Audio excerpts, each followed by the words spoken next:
Well, hey, welcome everybody to our February 2022 meeting of the Google Educator Group of Ohio. We're so happy to have you here with us today.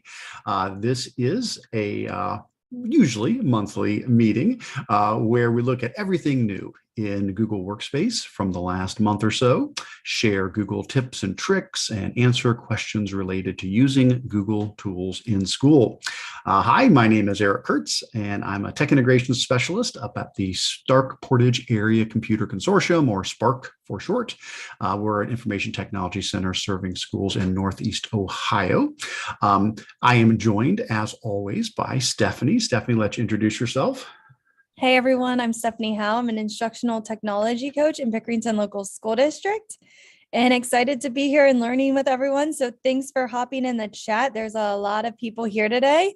So hopefully we can also grow our community. And so please say hi in the chat and we are excited to connect with you. That is great. Now, although Stephanie and I are both from Ohio, and this is GEG Ohio, we do welcome people from anywhere. You do not have to be in Ohio to take part in this. As long as you've got an interest in using Google tools in schools, that's what we're here for. Some of the stuff we're going to be sharing, might be more Ohio-centric now and then, like conferences and things like that. But we welcome everybody, and we're all better because you guys are here with us. So thank you. As always, all the resources for today's meeting can be found in our Google Doc.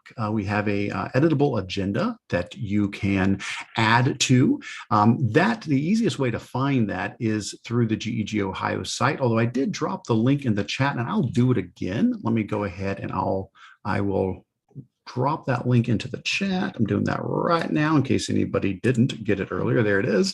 But if you head out to bit.ly/GEG Ohio, that's our website. You can find the agenda there. Just head out to bit.ly/GEG Ohio. When you get there, you'll see a link for the monthly meetings. And if you click on the monthly meetings link, you will then get a spot where there is a table of dates and links. You can see the ones we've had so far this year. Here's today's meeting, February 24th. And if you look across, you'll see the link for the agenda. So that will get you into that document. And you can always check out previous months. There's a lot of great content. If you missed some of the earlier ones, those agendas are there in the recorded videos. And this course live video will become a recorded video afterwards. And just as a sneak peek, next month, March 31st is our date. I always try to do this at the end of the month, typically on a Thursday, so happens to be March 31st for next month. But anyway, this document, this agenda document, is editable. And so we encourage you to please add stuff to this. Some good spots where you might want to add some things would be the upcoming events. If you're aware of some conferences or webinars or PD events that people should know about, please add those in there. That would be a great place.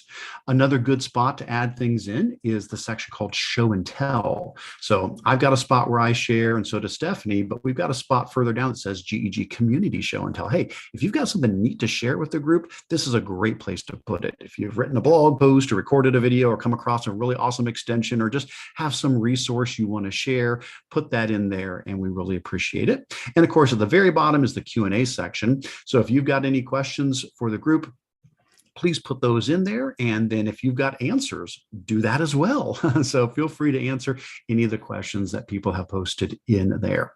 You can also, of course, communicate through the chat. As Stephanie mentioned, we encourage you to chat with us in the YouTube chat, ask questions and share resources there as well. All right, with all of that said, let's get going into the meeting. So we've already done our introductions. That's great. And then if we go down a little bit further, let's see. We mentioned the link to the GEG website. What we didn't mention, as I try to remind you each month to do, is to sign in to get your certificate of attendance. So in the important links section, highlighted in green, you should see a link that goes out to a Google form. When you get a moment, please fill that out. It will allow us to send you a certificate of attendance afterwards. And then we also report the numbers to Google. We don't send in your names or emails or anything like that. That's just for us so we can generate those certificates, but it allows us to report to them how many people attended the meetings. And that's something that Google asks us to do for these meetings. So thank you for taking the time to do that. We'll also mention in the next section here about group updates, just a reminder to stay plugged in between the meetings by joining our Google group. It's an email distribution group for GEG Ohio. We currently have a little over 1,200 members in that group. There's directions here on how you can subscribe to that group if you haven't. It's a great place to ask questions and share resources and stay in the loop in between our meetings. There's also a Facebook group if you prefer that or want to do both. That's another great way to stay connected in between our meetings. Next up, we're going to talk about some upcoming events. And I said, again, this is a part that's probably a little bit more Ohio-centric, although some of the stuff is virtual. First, I'll mention a couple of these. First one, I'll definitely mention because that's one I put in there. So I'm going to be doing a webinar next month, March 8th, Tuesday, March 8th, from 3:30 to 4:30 on Moat. Moat is a great extension. I'm sure many of you are familiar with it. I doubt I'm telling you something that you're not familiar with. But if you haven't seen Moat before, it's a great tool that allows you and your students to record your voice and insert your voice into pretty much anything: docs, slides, forms, Google Classroom, on and on down the line. And so we'll be diving into that tool and seeing how you and your students can use that. So here's the link that will be live that day, but also here's a link to add it to your calendar just so you don't forget and you can come and join us. There's no registration to sign up for it. Just be there on Tuesday, March 8th at 3:30, just like we do with these sort of meetings. I'll be live streaming that on my YouTube channel there. A couple other things to mention in upcoming events. The Teach with Chrome series is a series of 30-minute webinars that Google is running in February and March. They do this periodically, every twice a year or so. They'll have a series of webinars that they run. This is their latest. If you follow that resource link, you can see a list of when those are going to be. They have started, so it looks like we just had one yesterday and the day before.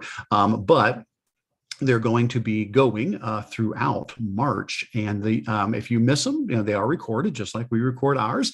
They'll record these as well, so you can catch them later. But at the least, if you come here and you register, you'll get emails that will remind you of these sessions as they come up. So it looks like a pretty big focus on Chromebooks and using the Chrome browser and Chrome operating system in schools. Other than that, let's see, Neotech right around the corner. Stephanie, are you going to be doing anything for Neotech this year? I am going to be part of it virtually. So Okay. I will not be there in person. Are you going to be there in person, Eric?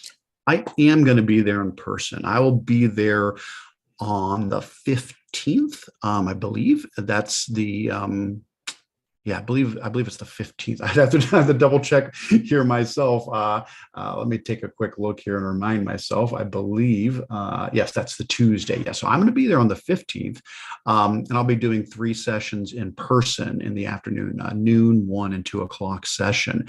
But this is a hybrid event where there's going to be some live in-person sessions, but there's also going to be the streaming sessions, and they'll be recorded as well. So what are you going to be presenting on, Stephanie? I am doing a new session that I've never done, scaffolding blended learning. It's kind of focused on the executive functioning skills, which I kind of feel like a lot of our students are struggling with this year, coming back from COVID, where they didn't have maybe an adult that was like on them to help them with those executive functioning skills. So teaching the kids how to have different strategies in order to learn in a new way. That's wonderful. And you'll be doing, is it like a live stream that people can participate in it, or is it a pre-recorded one? I already recorded it, and I already recorded. Yeah, Dan has it. And Dan put some information too in the chat. What are you presenting, Eric? So if I pop over to my blog, I think I put it on there. That'll be the easiest way for me to remember it. There we go. I know So you caught my me off guard. I was like, wait, which one am I doing? Yeah, I know. Trust me. I don't always know either. So, yes, for my Neotech sessions, I'll be doing making and taking tours with Google Earth. I'll be doing Google Tools to support all learners.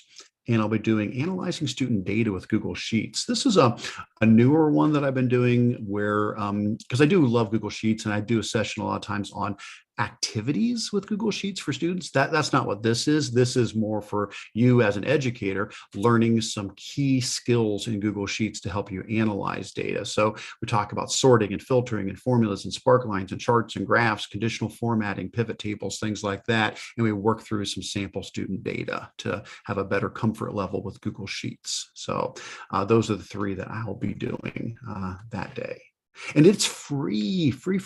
So, hey, fantastic. I would imagine, that would be something even for people that are not local, they'd be able to take advantage of because of the virtual aspect of it. So good deal. Other than that, we did get some more info about the iTip Ohio Google Summit. That is May 4th and 5th in person at Kalahari, and they're doing a virtual element as well. Registration is open for that. Stephanie, do you know if you'll be plugged into that one too? Yeah, I'm doing one session for iTip, bite-sized Excellent. PD, and I'm actually going to go in person. So hopefully Yeah. I see a lot of people because I've definitely missed those in-person Yes. conferences. Oh, and it looks like Dan's adding grad credit will be available. So make Awesome. sure you sign up for Neotech. Are you going to iTip? Yeah, I will be as well. And I'm doing a number of sessions for that. I don't think I have not done a blog post on that one yet. So I believe I'm going to be doing several new sessions as well. So I'll be doing Google Jamboard for teaching and learning. That's a newer session. I'm going to be doing one called Chromebooks Can Do That, which is basically, hey, we've all got Chromebooks, but are we actually using them to their fullest potential? So we're going to look at lesser known features of Chromebooks and maybe some of the hidden tips and tricks and just, all the awesome things you can do with a Chromebook that maybe you didn't even realize. Doing a session, similar session about YouTube, you can do that in YouTube type of a session where we're going to run through similar things like lots and lots of lesser known things like, instead of just going to YouTube and hitting play like we all do, which is what I do as well, all the really neat hidden features and tools and tips and tricks inside of making the most out of YouTube. I'm going to do one on Google Classroom, but focusing on the mobile features, which I just still think it's so sad that they get overlooked so much. There's amazing tools amazing features built into the mobile version of Classroom. And I think every student, every teacher should be using both the web version and the mobile version. And we're going to look at all the awesome things you can do on the mobile version that you can't otherwise. And I'll be doing a longtime favorite, my Beyond the Slideshow session about just creative ways to use Google Slides in school. So a lot of neat ones, and I really do look forward to seeing people in person. That is going to be great. Maybe we should do a meetup. Yeah, that's what we should. We haven't had a GEG meetup in a long time in person, but awesome. Well, good. And then last thing in the upcoming events, just heads up, we still are tentatively holding the date of August 5th for our Spark Tech Conference. It was virtual last year. At the very least, it will be virtual again this year. We're just trying to see if there's any possibility of something that would be more hybrid. My money is on probably we're going to be doing this as a virtual conference this year. There's still a lot of things that we have to kind of account for, but we do have a survey to say we'd love to hear your opinion if you'd like to share your thoughts on that as we try to get that organized to kick off the new school year with the Spark Conference. I think that's it for upcoming events. Is there anything else you wanted to add to any of that, Stephanie? I think that was mostly it. I know a lot of people are looking forward to Neotech and iTip being in person, Yes. but I love that they're still having that virtual aspect.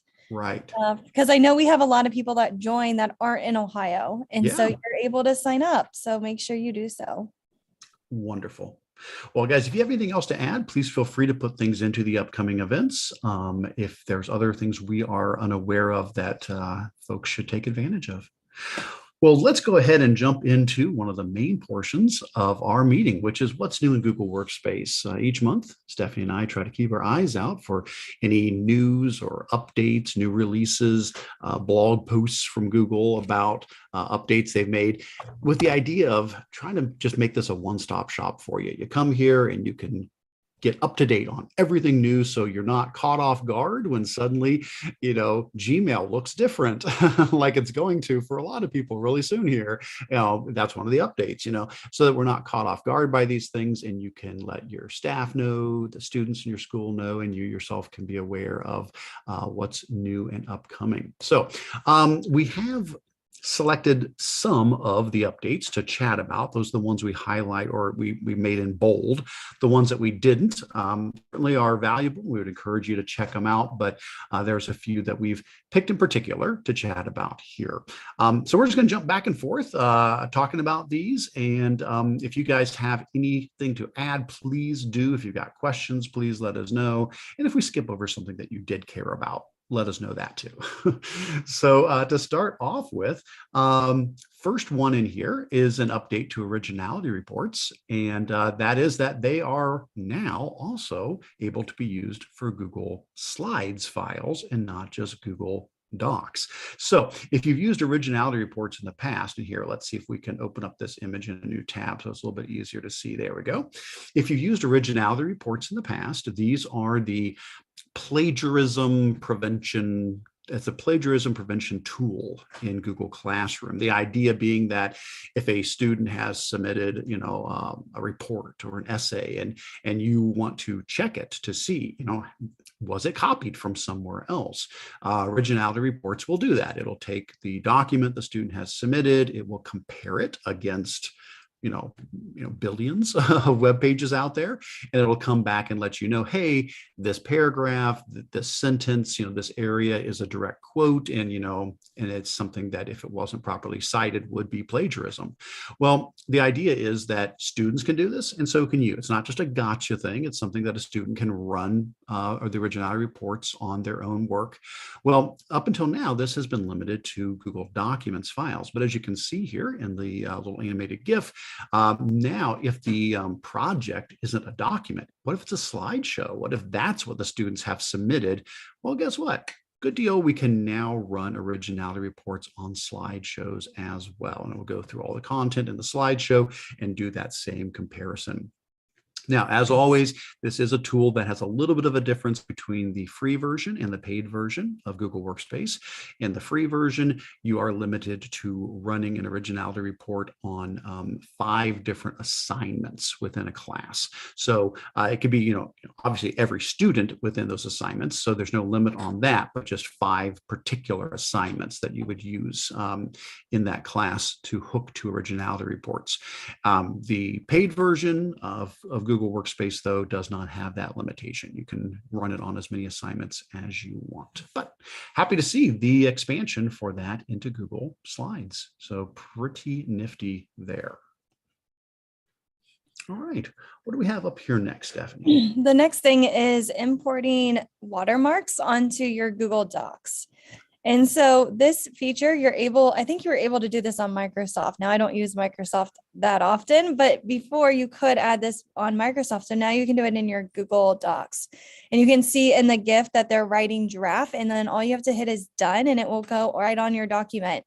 So this is really nice for people when they know, hey, this is just a draft. We just need to make edits so they don't get compared with the draft version and the final version. If they had those two side by side, you can just kind of help people again, kind of make those edits and decide, okay, what is next? So again, you go to insert watermark, you can even add an image as the background. I've seen people do draft, and then I've also seen confidentiality or confidential. Yeah. Very nice. Yeah, this is, you're so right about this being an issue that Microsoft Word was able to do this and Docs wasn't. I'm like you, though. I have nothing against Word. I think, Microsoft Office is a phenomenal suite. I just don't use it because I live in the Google world. But I do remember that being one of those discrepancies, being one of those things that's like, if you had a watermark and you imported it from, Microsoft Word and converted it into Docs, it wouldn't come with it, and it wasn't something we could do. So that's great that we can do watermarks for those who care about that, and also nice that you can edit it. I think when they first rolled this out, they had a couple of, like, you could choose from some watermarks, and now you can, type in whatever you want for that text. So that's important that, Google continues to close that gap in differences between those tools. So nice. Yeah, and I like too that you can change the transparency of the text, which is really nice. I do see that there. You're right. And the text, you have more options now, I feel like. Yeah, sweet. Thanks, Google. We appreciate it. All right, up next, I know I had mentioned it very quickly when we were doing the intro to this section about Gmail changing. And so, yes, there's been announced that there's going to be a little facelift to Gmail, a new integrated view, they're calling it, where Google Meet and Chat and Spaces all kind of get combined in with Gmail in a little bit of a different layout. So there's 2 links in here that talk about this. This is the first one, and then I'll just roll that into the other one here that came out on the 14th, where Gmail had started to roll out for the new update has started to roll out for some people, and they gave a little bit more details on it. So the idea is, and it looks like we do have an update here as well. It says rollout to rapid release domains has begun, scheduled releases to begin on February 28th. So looks like they may have pushed back the rollout just a little bit, but it is starting to roll out on rapid release, still coming a little bit later for the scheduled release. And so the idea is getting a facelift to Gmail. So, we all know what Gmail looks like, now, just a regular, that's screenshot there of it. Here is a screenshot of how it's going to be looking. And then in that other blog post, I think they did a little bit better job, I felt, breaking down what some of the differences were. So I'm going to pull up that other one real quick, because they had a section that I thought this was kind of nice. This image here, let me see, there you go, where they're kind of breaking down how it's going to be divided up. That basically you're going to have, instead of, because if you look at it right now in Gmail, they actually divide up the left-hand side to have mail and chat and rooms and meet and actually see previews of them there. But instead, what they're going to be doing is just having little icons on the side that as you click on them, it'll then bring up those particular tools in this collapsible panel over here. And again, let me see if I can find that picture of it again. There we go. So here's the collapsible panel. Here's where you get to those main apps there. And then, of course, hopefully more real estate that you can use for your actual messages. But as always, anytime something like this changes, that can really catch people off guard. And so it's one of those things that we're wanting to, get on your radar so you're aware of it and can let your teachers know, let the students know that if they go in Gmail and things look a little bit different, it's all okay. It's just part of an update to the layout and design, but the functionality, of course, is still all going to be there. I have not seen this yet. Has it shown up on any of your accounts yet, Stephanie? I don't have it yet, but I do know I have teachers that will probably freak out with the change.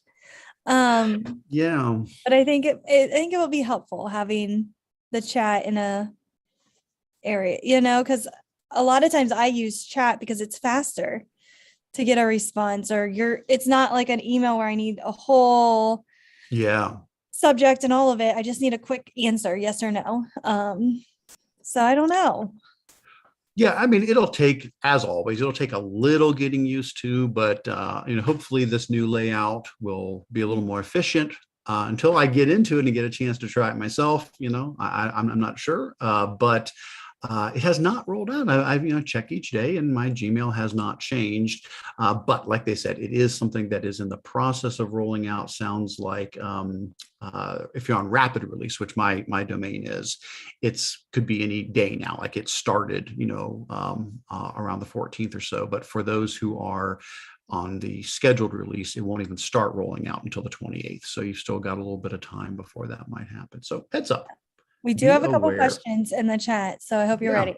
Where is the graphic for Gmail that you showed with all the labels? Can you show how you got to that? So I got a couple of different graphics in there.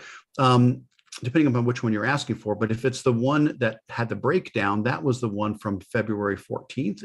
So these were posted at different times. And so this one where it says Gmail's redesign is rolling out, that's the one from Chrome Unboxed, where they've got the same original pictures of here's what Gmail is going to look like. But then they had this one here where they kind of broke it apart. I think that would be useful to, send that out to your staff. And then they also have a video from Google about learning about the new layout there. I have not watched that video yet. I'm not going to actually play the whole thing right now. I'm just curious. It's a minute and 22. Okay, I was just curious how long it was. So it's just a minute and 22. That might be a good video to send out to your staff as well, just to give them a quick overview of how this is going to look different for them. Yeah. And then there's another, I think more of a compliment. They said, thank you, Eric, for everything, especially your tone. So they love your tone of your voice. Well, hey, I am so glad to hear that. Thank you very much. It is appreciated. And then Dan had a question. Is Google Chat and Google Spaces the same thing? The way I understand it is chat is like one-on-one conversations, where spaces are like collaborative groups of more people. Yeah. How I kind of think of it, like I've got my chats between just one and teacher, but then I have like my Sydney 19, which is my Google Innovator group, and that has like 40 some people in there. Is that how you would? I'll be honest, I have not played with spaces. That's one of the things that I know it exists. I remember them rolling it out. It was not something I've dived into. So I will defer to you, and I'll defer to the community of people watching now. If some of you want to chime in the chat, if you've used spaces, if you've had a chance to play around with it, what does make it different? But I don't know. So I'd love to hear from you guys if you have experimented with spaces, how that works. But I think what you're saying sounds like it makes a lot of sense, especially with the icon showing a group of people there, like more of a collaborative spot to have a conversation. I would imagine is it kind of like their version of Slack? Is it that sort of an idea? If so, Leah's saying spaces are collaborative. Be aware that for a period of time, education domains weren't able to delete spaces once they were created. And Matt, hey, thanks, Matt. There's Matt Mays, my good buddy from work. So Matt saying spaces is like Slack. So, yep. Okay, there you go. Yeah. So more collaborative. Maybe you have like 6th grade teachers and they're all in a space together collaborating, where that chat would just be that like one-on-one conversation between 2 people. Yeah. And I think you can chat between a few more, but most of the time, I think it is usually 2. I know you can do group chats, but it sounds like what people are saying is that spaces involves the ability to do, this is sharing documents, setting tasks. Yeah. More like Slack. So, which I've never used Slack either. So I'm just saying that from my rudimentary understanding of Slack as well. So, yeah. See, that's what happens when you're a department of one. I don't have a lot of opportunities to use some of those tools. So, but you use what works, and that's all. That's right. That's right. Awesome. Very good. Well, hey guys, thank you everybody in the chat for chiming in. Your experience is very helpful for all of us. All right, well, let's pop back to the start of February then, since I kind of jumped up to pull those 2 together. And what do we have here next, Stephanie? Yeah, so supporting a new line of Chromebooks. So they're hoping that these will be more durable. I don't know about you guys, but when we first got our Chromebooks, I think our repairs were a lot higher than they are now compared to the different versions of the Chromebooks. So they're supposed to be making them have a little bit more options, and then also just making them a little bit more durable for students so they don't break as easily. Very nice. And I see if you go, maybe I should have broken this link out separately. I don't think I did. I just linked to the blog post. But if you go into the blog post, just like the second section down where it says discover more device options. There is a link in there for what they're calling their Chromebook discovery page. So they have a new Chromebook discovery page where they're trying to highlight different Chromebooks and what might be better for teachers versus students and so forth. So if you do go into that blog post we've linked and scroll down just a hair, you'll see that Chromebook discovery page. And again, if I pull that up, my pictures aren't loading there. I don't know why. There they are. Okay.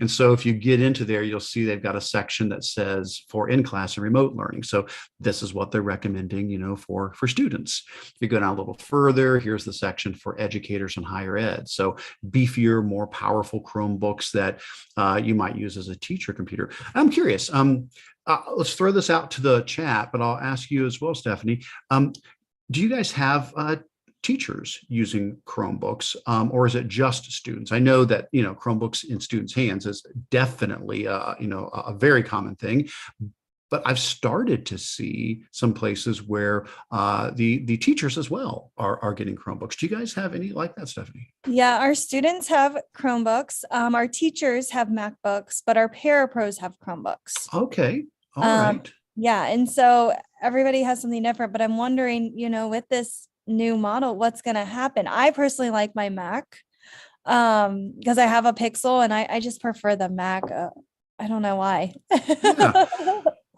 So I'm curious if anybody in the chat, if you've started to use Chromebooks for your staff, even if it's an option for them or if that's just the way you're going, I'd love to hear how that experience has been, because this clearly is a push that Google is wanting to start getting people to think about with devices that have more memory. So these are going up to 16 gigabytes of RAM and a more powerful processor. So we're looking at Intel i3s, i5s, i7s. So just so you know, I have not even had a chance to play with it yet, but I bought myself a new Chromebook because I was inspired by this. And so I did. My Chromebook is like 5 years old. I've had it forever. And so I did get a new Chromebook. This is an Asus.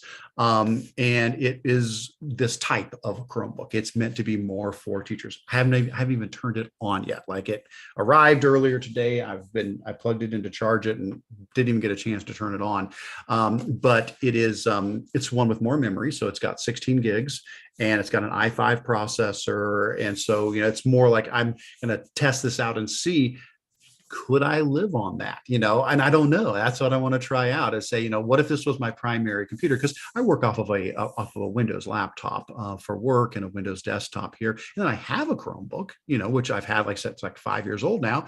And I take it with me when I'm traveling and stuff like that. But I'm going to try to see, can I do this? Maybe see if I can go a couple of days and just, work off the Chromebook and see what works and what doesn't and stuff like that. So I'll let you know next month how that experiment goes, but haven't even had a chance to turn it on yet, but excited to see. Yeah. In our chat, I mean, it's saying that a lot of people use Chromebooks, it looks like,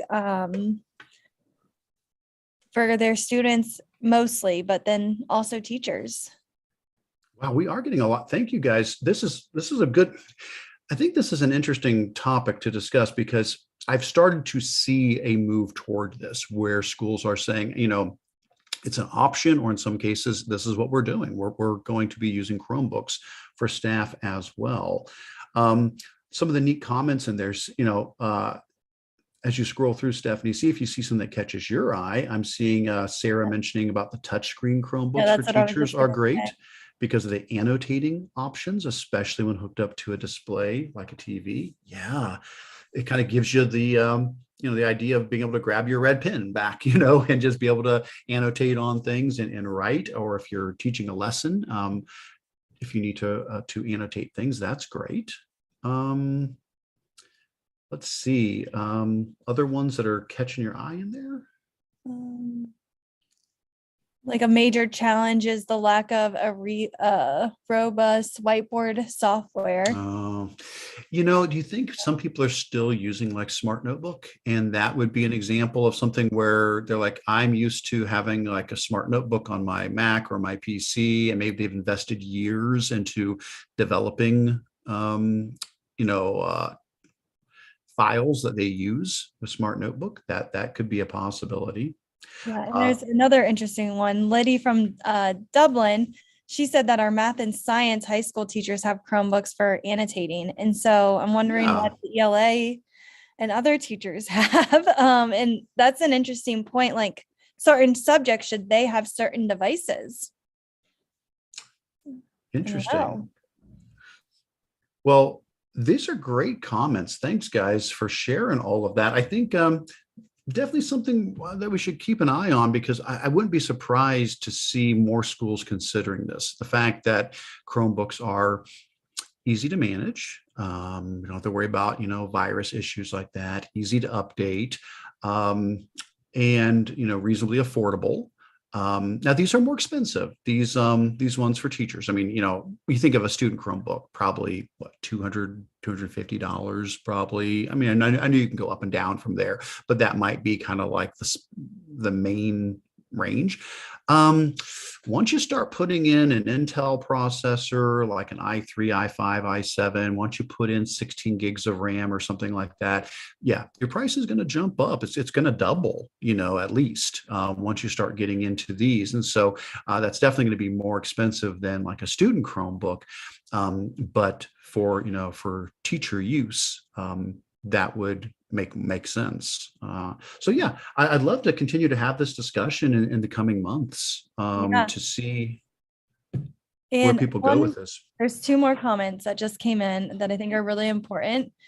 Sarah mentioned that a lot of times teachers don't like Chromebooks because they've seen the student versions or like the older versions that don't work as well, but these new Yeah. ones look really slick.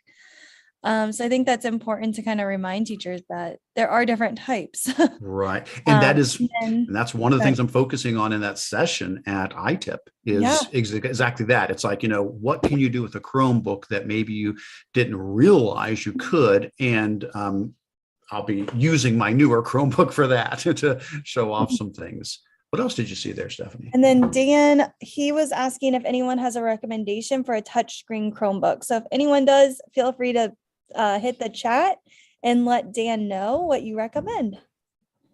Neat. I did see Denny mentioning about Smart Notebook, and I've seen this too about how Smart Notebook is sort of rebranding as Lumio. Lumio. It's like a web-based version. Sounds like it still has a little ways to go, but that is the direction that I noticed Smart had. I've seen a lot of blog posts popping about Lumio, and so I looked into it, and it is Smart. It's their reimagining of their software. So that once it's more perfected on a the web version, maybe that will help replace that for some people. Good deal. All right. Well, that's awesome. Thanks for all of that discussion, folks. And I'm looking forward to diving into my new Chromebook. I'll be doing that after the meeting here tonight. Let's see. Well, speaking of Chromebooks, right along with that same blog post talks about the Chromebook repair program. So if you are wanting to implement a Chromebook repair program at your school because you want to be able to fix the devices yourself instead of always sending them in, Google has started to pull together some resources to help support you in that. And so if you go into this blog post, you'll see they have created what they call a playbook for setting up a Chromebook repair program, and that they will keep adding more resources to it. My guess is if you're at a school where you have a large amount of Chromebooks, you may have already started to implement something like this. Maybe it's with your students, maybe it's part of your high school computer tech class, maybe it's your own teachers or tech crew. Stephanie, what do you guys do in your Chromebooks break? Are you sending them off, or are you able to fix some of them internally? It depends on what is broken on them. We try to fix as much as we can in-house. We also have like a student program where they can help fix some of the devices, and they put in help desk tickets. So that's kind of really cool that they're starting that young and learning all those different skills if that's a career path that they want to take. But yeah, we try to fix as much as we can in-house, and then whatever we have to, we ship out. And I just went ahead and clicked on one of the links in there where it talks about, how they're setting up their Chromebook repair program for schools. And it looks like we've got a guide here that we can download. We can get information about different parts of a Chromebook and how those can be repaired, and specifics on certain makes and models with full repair guides for them. So that's awesome. Thanks, Google. They're starting to, make it easier for us to get. I've watched a lot of YouTube videos. Let's put it that way. So like I said, we don't have probably anywhere near as many Chromebooks at the ESC that folks, in a more traditional school would have. But like I said, we support about 300 students, and of course, some of our staff have Chromebooks as well. And as they've broken over time, I've watched a lot of videos on how to get the screen off and how to replace it and so forth. So usually for me, it's going to YouTube. So this is good to see the additional support here. Good stuff. Awesome. All right. Well, let's keep on going. And what do we have next? I think Stephanie, we're down to OS Flex. Are you familiar with that? I am not. So I was kind of reading up on it, but I might need your help to learn more about it. I mean, go ahead. Yeah, please. So my understanding of it is if you have a Mac or PC, you'll be able to kind of have the Chromebook experience. So this, I don't know if you remember, this was a product that Google bought. Do you remember, does anybody recall Cloud Ready? So Cloud Ready is a product that's been around for a long time. It was from Neverware, I think was the company that had created it. Yeah, it was, so Neverware created this, and Google bought them back in 2020. And basically, it's wonderful. I've used Neverware on a bunch of old devices. So basically, the idea is if you have a Windows device or a Mac that has gotten just too old. I mean, that happens. Eventually, you just got this is so old. It's like it isn't running well anymore. And what are we going to do with it? Maybe just pitch it. Well, no. Before you pitch it, what you could do is you could take Cloud Ready from Neverware, and you could basically wipe the hard drive and reinstall a version of Chrome operating system. Basically, you turned your old Macs and PCs into Chromebooks, and because Chrome OS is built on an open system, so they were able to take the core of Chrome OS and make this installable operating system. And I've done this. With a lot of computers. I mean, I did this back when I was at North Canton. I've done this, at the county office. We've been able to take old computers and breathe new life into them by basically turning them into Chromebooks. Well, Google rightfully saw the value in this, and they purchased Neverware, and they've been working on improving the experience. And so now it is ready, still a little bit beta, but you can come in here and you can download the Chrome OS Flex and put it onto a thumb drive.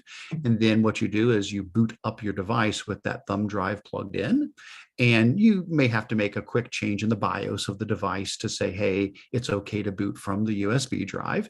But once you've done that, you can either run the Chrome OS Flex right from the USB drive just to try it out and see, hey, does this work on my hardware? How well does this work? And if you're like, that worked great, then you can go ahead and from the thumb drive install it, and it will wipe whatever's on the PC or Mac, completely wipe it clean, and it will install the Chrome OS on it. It is free. I mean, you're allowed to do this. It was free before with Neverware. It's still free now. The only place there'd be a cost is if you decide you want to manage them. So be aware, if you did this and wiped your computer and put Chrome OS Flex on it, it would run like a personal Chromebook. You could log in and do everything just like a regular personal Chromebook, but you wouldn't be able to manage it like you do with your Chromebooks, where you push out extensions and you keep the students from opening incognito mode or something like that. Well, you can, of course, buy management licenses, and that's where a cost would come in, but you'd be doing the same thing for a Chromebook too. You'd be buying management licenses for those. So this is the article that kind of explains the gist of it. And then a lot of other people have done, some additional ones like Chrome Unboxed, went into more details about, about that. And then I did see this article here from 9 to 5 Google that said, although Google's not officially supporting it or recommending it, actually, it looks like you could do this on an old Chromebook too. And you say, well, why would you put Chrome OS on a Chromebook? It already has it. What they mean is when your Chromebook hits end of life and no longer gets updates, you could conceivably wipe the Chromebook and put the OS Flex version on it, so it would continue to function after that. So that's the main gist of it. But let's pause there and see, did you see any questions or comments about any of that, or what are your thoughts, Stephanie? I mean, it is really cool that you have that ability, especially for older Chromebooks, because I'm sure there's schools out there that need to update, but they weren't able to. And so this might be a solution for them. And what about schools that have decided we're going to buy Chromebooks because all of our old, Windows laptops are too old? Well, they could just put this also on those old Windows laptops, saying, yeah, definitely buy the new Chromebooks. But hey, now you've got a bunch of spares. If you really need them, use your old Windows laptops and Chromify them with, Chrome OS Flex on them. Yeah. And Deborah did have a question in the chat. Okay. Where did it go? Let's see if I can pull it up. Oh, is it the one about how does this compare with installing other Linux distributions? So I'm not sure that I'm going to be able to answer that, Deborah, because I don't have a lot of experience with other versions of Linux. As far as how that would compare, basically, it's like it is Chrome OS. I mean, so, if you do this and again, I've done this on lots of old Windows laptops. When you turn on the laptop, I mean, it's just like booting up a Chromebook. It looks exactly like a Chromebook. As far as installing it I mean, it's, the installation procedure is, as I mentioned, you're going to put the Chrome OS Flex file onto a USB drive or USB key. You will boot from that. You may have to change the BIOS on your device so it recognizes that as a viable boot option.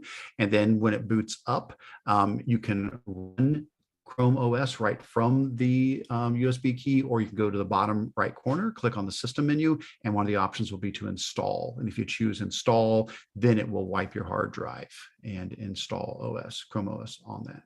Yeah. I like how Beth says what's nice is about the test drive. Absolutely. And that test drive isn't just to be like, well, I want to see if I like Chrome OS, because you already know if you like Chrome OS. I mean, it is the Chrome operating system. The test drive part of it, what's valuable with that is to find out how well it works on your device, because it's possible you got a device that's kind of unusual. There's something different about this particular make and model of this, Windows laptop or Mac laptop. And so you do want to boot from the USB key and try it out for a while without installing it, just running it from the USB key to see, does it recognize the keyboard properly? Is the display showing okay? Can I use my mouse still? See how well it plays with your hardware. And if it's like, yeah, it's working great, it seems to be fine. Okay, I'm going to install it now. Then again, you go down to the right, the bottom right corner where your clock is, the normal Chrome OS system menu. In that system menu, there'll be an option that says to install it. And at that point, it'll wipe everything and you won't need the key anymore. You can just boot right from the hard drive then. Yeah. Yeah. And Joseph brought up a good point about the battery life of old laptops. Oh, yeah. Yeah. You'll probably need to have things plugged in if you are going this route. But I kind of love what I think it was Sally. They put these in their libraries. And that way, if a kid forgets their device or something like that, they could just use one of those as a loaner. Which is a good idea. Or if a student forgets to charge their device, they have to maybe get an older one and plug it in. Yeah, absolutely. No, and it really is. I mean, this is a solution that's been around for a long time. Cloud Ready, that product. I mean, somewhere I'd have to look for it somewhere on my blog. I mean, I remember doing like forever ago. I remember doing a blog post on this. I wonder if it's still even on there. Yeah, there you go. So here we have January 13th of 2016, turn your old computers into Chromebooks. And so this was a blog post I did about, using Neverware, way back then and going in and, making that conversion, and so, so that's been a while that this has been around. This is not like some new experimental product. It was a fantastic one. And I'm so glad Google saw the value in it and brought that company, bought that company and brought them inside. So we now can do this, straight from Google as well. But yeah, try it out. Yeah, again, not going to hurt a thing to put it on the USB key and boot from it and just see how well it works on those old, laptops that you don't even know what to do with anymore. So good stuff. Love it. Well, since that was one that you weren't as familiar with, do you want to chat about the next one here? There was a lot of neat updates here. I was like, was it the workspace one? Is that where we're at? Unleash collaboration. Yeah, some of the new updates that are coming out. Yeah. All right. So with the new updates, paperless or pageless, not paperless. Yes. So instead of having like page breaks, those you have the option to kind of get rid of that. And so instead of page one, and then that's like a line type break. I opened the wrong slide. That was that's the the summary one. summaries. Yeah, I was looking for the one that had the pageless. Yeah. It's just kind of keeps on going right there. Here it is. One. So it just kind of keeps on going. It kind of reminds me of like a notebook, like Apple Notes, where it just kind of is like a notes app. And I like it too, because oftentimes I will half do my screen. And so if you do that, you can see the text follows it, where right now when I have my screen, I have like, I can't see everything and I have to scroll the other way. And so this allows it to kind of auto scroll a little bit, I think, which looks really cool. So that's neat. So the pageless option, no page breaks, no actual, limit to how big the page is. You can just, increase and decrease the size. And also it looks like they've got an example in here of a table, and the table gets a scroll bar under it. So, if you've got a really, really wide table that wouldn't make sense to be able to try to fit onto a 8.5 by 11 page, there's really no limit now. You can just scroll. Now, have you had a chance to try this out yet? I have not. Have you? I did very briefly. Let's see what happens. I'm afraid to do it on this document. Let me open up last month's just in case. Let me go ahead and I'm going to open up last month's. Let's change last month's into pageless and just see what happens when we do that. So where it's at, it's in the file menu. So if you go to file and you go down to page setup, you'll see it now says pages and pageless. So the normal place you go for like your margins. So if I hit pageless on this and hit OK, there we go. So now, as you can see, there's no page breaks anywhere. Okay. And if I do adjust the size of my screen then yeah, it's like you were saying, see if that does it or not. Yeah, there it is. Now it's starting to wrap things as I do that. Now I also can change, it's in the view option. Yeah, text width shows up, whether you want narrow, medium, or wide, how much space you want to give. So if I say wide, it'll spread it out further. And then I can do medium or narrow as well. But yeah, so like if I had a table in here, which I know we don't have in here, but if I were to say, let's insert a table here, insert table, and let's say I make a giant table. So what's going to happen is I get that scroll bar in there. And so I've got all that extra, room to work with now that wouldn't make sense in a normal paged document. Pretty cool. Sally, it looks like she's tried it. She said it works great. And then Deborah was saying that it works really well for the littles, which I have not thought about you introducing this to younger students. Yeah, it is. It's a neat concept, right? That why does something, maybe there's something you're working on that's never going to be printed, right? I mean, that's possible. You could be doing a project where it's you and other people work, and you're never going to print it. It's just going to be a digital, collaboration spot.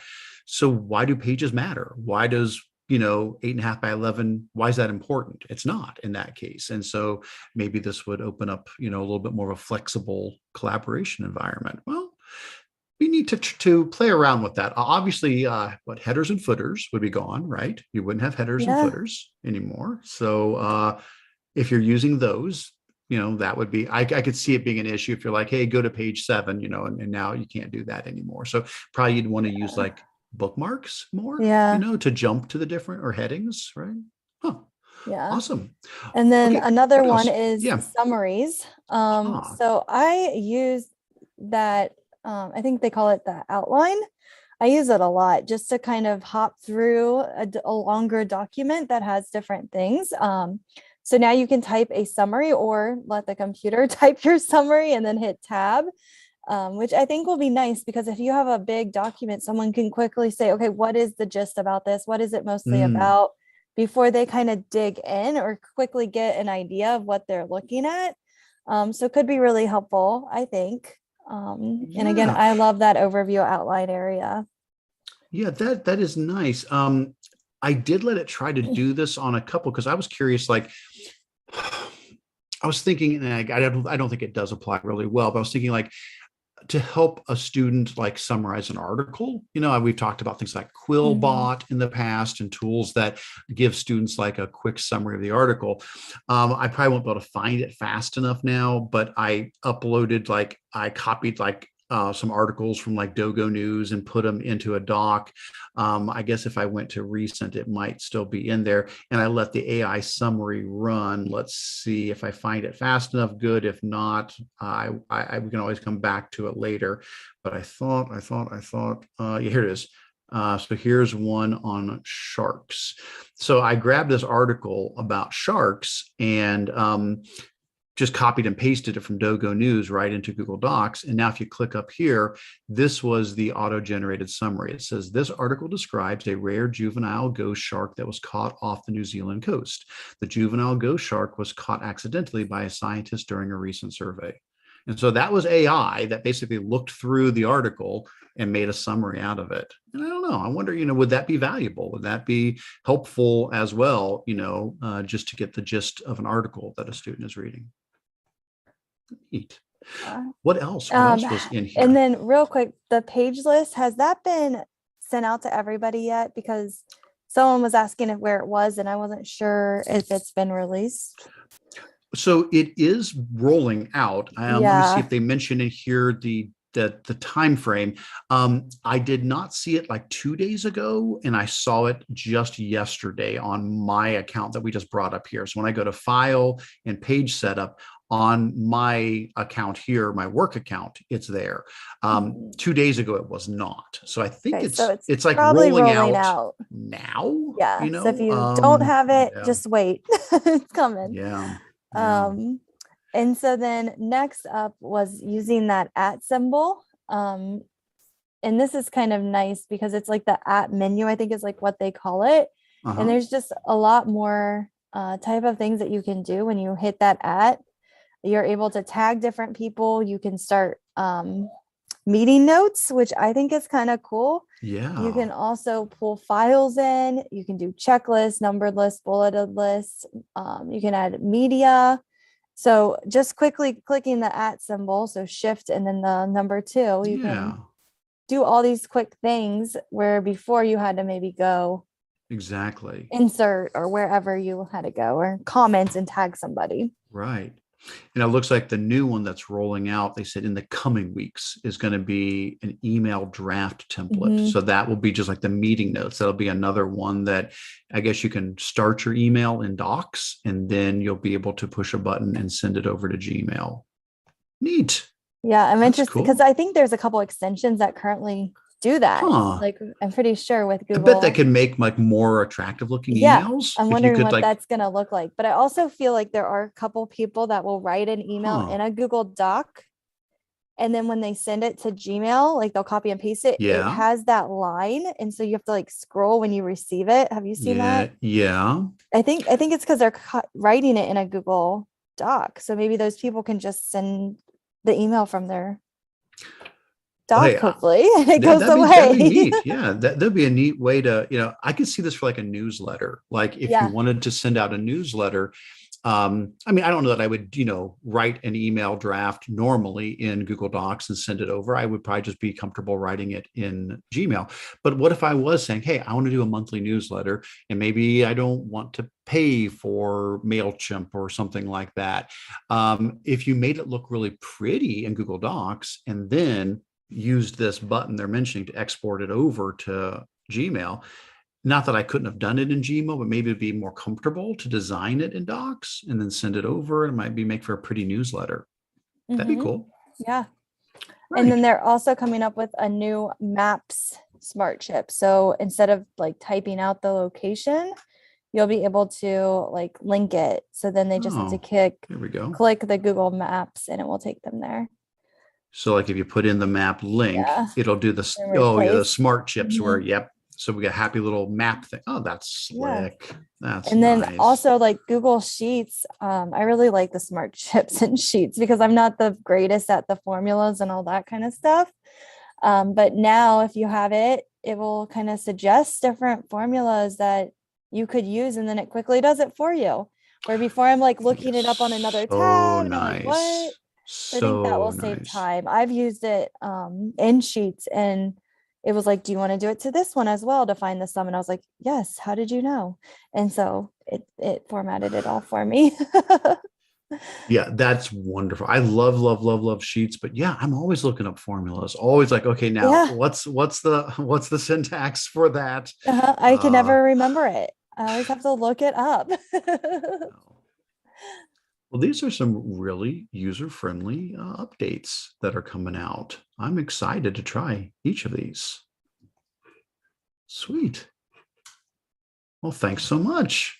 Yeah. Um, and then it looks like along the same line of search chips, you mentioned smart chips with search chips, just that in Google Drive, these have now rolled out. I think it was Mhm. more of a beta thing back in November of 21. And don't be surprised if you just see this now normally in Drive. And I have the idea that when you type in a search term in Drive and you get your full list of matches, a lot of times I'll be like, yeah, but I'm looking specifically for a slideshow, and now I've got to wade through everything. Or, of course, I can go up and click on the little advanced button. But how nice, I don't even have to do that anymore. Instead of using the advanced button, you get all these happy little search chips here. You could say, yep, it's a presentation, and it's something that I modified sometime this year, and you can very easily narrow down your search. It's the same features that are in the advanced search way up here in the search bar, but just convenient, just nice and quick. So I have already used that to help me narrow down through all my massive list of files to find things that I need to find. All right, and the last thing up, what's our final Yeah, a new font. So this cool. new font will make just reading for certain students, or even I feel like everybody, if it works for some, it works for everyone, I think. But just easier to read, and it's should help students with their reading. I kind of like the Lexan fonts families as well, Yes. because it does help those students that really do struggle, that extra spacing in between. And so just another option if you are getting sick of the Lexan maybe and want to switch it up a bit.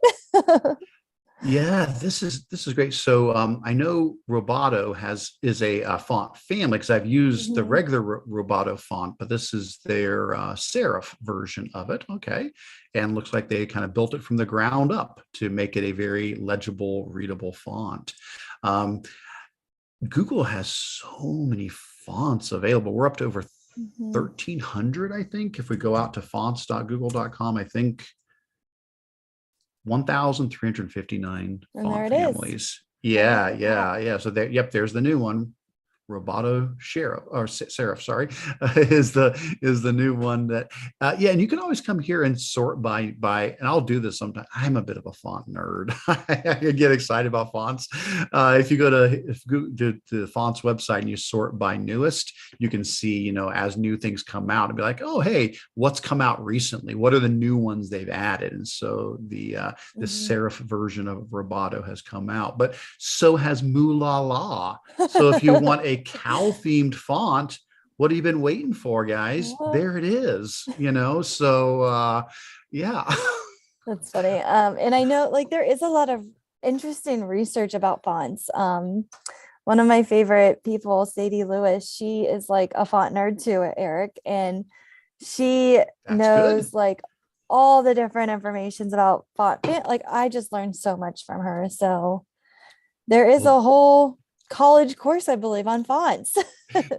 Now, has she done some like webinars? Is she a good person to connect with? If you want to give her any shout outs there so people can connect I'll put with her information. I'll try to find the session she did on fonts, because she did one with me on color palettes, but it wasn't on fonts. But fonts, it's interesting too, like the size of the A or the size of like where the lines go. There's and I know sorry for the tangent. If you've got Netflix, there is a series where they talk about creative people, and like there's one episode on architecture, and there's one on, you know, fashion design. There's one on fonts. One of the episodes is on fonts, and they interview this guy who has designed some of the best known fonts, you know, over, you know, decades and decades and decades. And it was just fascinating because, like you're saying, yeah, there's these little things we take for granted, these little features that you're like, oh, I never even thought about why that would be important to consider in a font.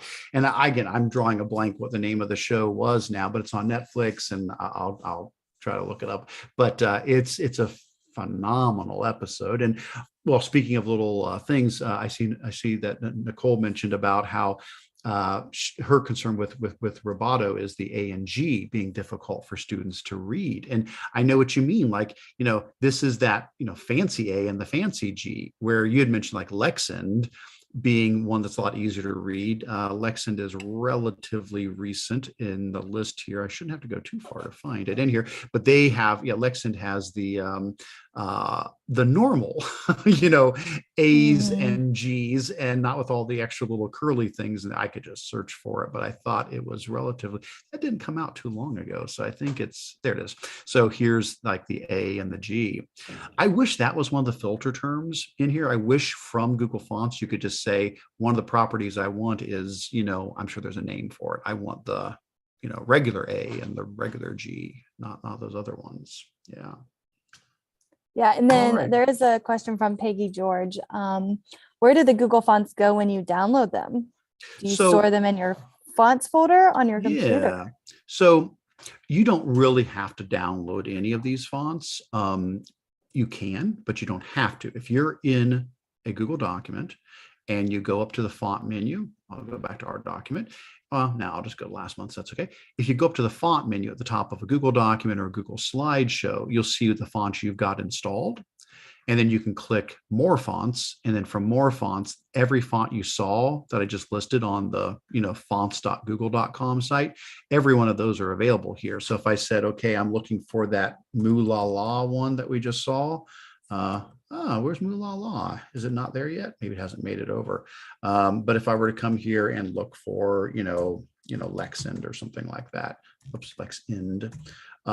So you can see I've already installed them, a couple of them. You can search for a font and then just check it, and it will add it to your list. In that case, you're not really installing that on your computer. You're just saying, I want to have access to this web font, because those fonts are web fonts. They're actually being rendered live in the browser and being downloaded live from Google's font website. However, if you say, I'm using Microsoft Word on my computer, I'm using, one of the Adobe tools on my computer, and I really like, Moolah Law, and I want to use it on my computer. Well, what you can do is you can click on there and you can download it, and it'll download it as a true type font, a TTF. And so you can download that to your local machine.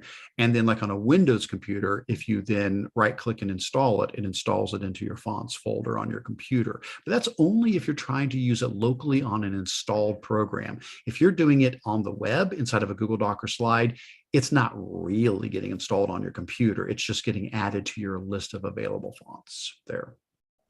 Yeah. Well, could we get any more nerdy about fonts here today? I don't know if that's possible. All right. All right. I think we have hit all of the updates. I think we'll go ahead and switch over to our show and tell. But while doing so, we can keep scrolling back through and seeing if other things got mentioned that we missed. But thank you guys for the engaging conversation on all of that. That's awesome. Good deal. Well, hey, at this point, we're going to move over to show and tell, where we share some things that we've come across or we've created that we think would be valuable for you. Stephanie, how about if I turn this over to you, and you can start off with all the amazing things you have to share every month. Sounds good. I will stop my share and you can have at it. All righty. So for this month, man, lots have been happening. We were just talking too earlier that testing is coming up. I was working with a teacher and we were talking about like the schedule for the next couple of weeks, and we're like, oh, in like 4 more weeks, there's testing. So I don't know if everyone else is like, oh my gosh, where has this year gone or what? But here are just some of the things that we're working on and some of the things that we're doing. The first thing is the station rotation. So a lot of my teachers use blended learning in their classroom. And so this is just a way for them to kind of save some time. They've been putting like the activities that they do off to the side in the gray space of the Google slide. And then they're able to just quickly change, hey, instead of paper slides, I want them to do a video or whatever activity. They can just quickly move the little chips around to kind of create what they want their students to do for the day. So we've been just kind of brainstorming together what that's going to look like and what we want students to work on. So again, like maybe group 1 is working on with the teacher, but instead of a small group, it's one-on-one conference time. So a teacher can quickly grab that kind of chip and then they're able to add that onto here if they wanted to. The next thing is learning buffets. So again, providing some choice for students. So this is a slide deck, and on here, students can kind of pick what they want to work on. So for the first 10 minutes, do they want to do vocab or maybe like an edu rep? So they get to kind of decide what's going to go on their plate. And then the next one is like the side dish. Do they want to do like a silent debate on Jamboard, or do they want to maybe do like a TQE?